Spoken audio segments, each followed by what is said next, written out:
Vos questions, nos réponses. Scolarité au collège. Le stage de 3e. Je suis en 3e. Un stage est-il obligatoire ?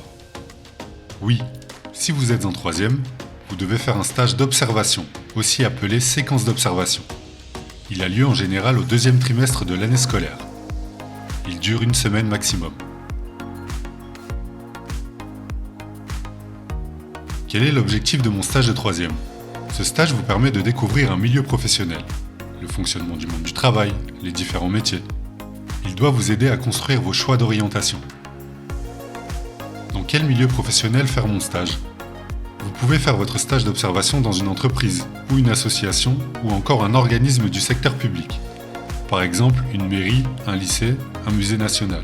Vous pouvez contacter directement les employeurs qui vous intéressent en présentant une candidature spontanée. Vous pouvez aussi faire jouer votre réseau ou celui de votre entourage. Famille, amis, professeurs. Un CV et une lettre de motivation peuvent vous être demandés. Mon stage est-il payé ? Non. En principe, votre stage n'est pas payé.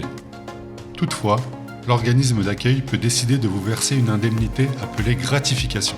Vos frais de transport et de restauration peuvent aussi être pris en charge. Ces informations doivent être précisées par l'employeur et votre collège dans la convention de stage. Quels horaires devrais-je faire en stage ? Une journée de stage doit durer 7 heures maximum. Elle doit commencer au plus tôt à 6 heures du matin et finir au plus tard à 20 heures le soir. Si vous avez moins de 15 ans, la durée de votre stage ne peut pas dépasser 30 heures par semaine. Si vous avez 15 ans ou plus, elle ne peut pas dépasser 35 heures par semaine. Mon stage est-il noté ? Oui, le plus souvent. Mais cela dépend de votre collège. Plusieurs éléments peuvent être pris en compte dans votre note.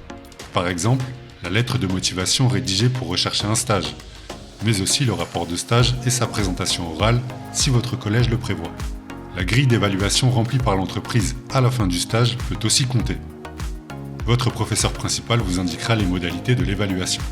Bon stage à toutes et à tous. Retrouvez en détail vos droits et démarches sur servicepublic.fr et n'hésitez pas à aimer, commenter et partager cette vidéo.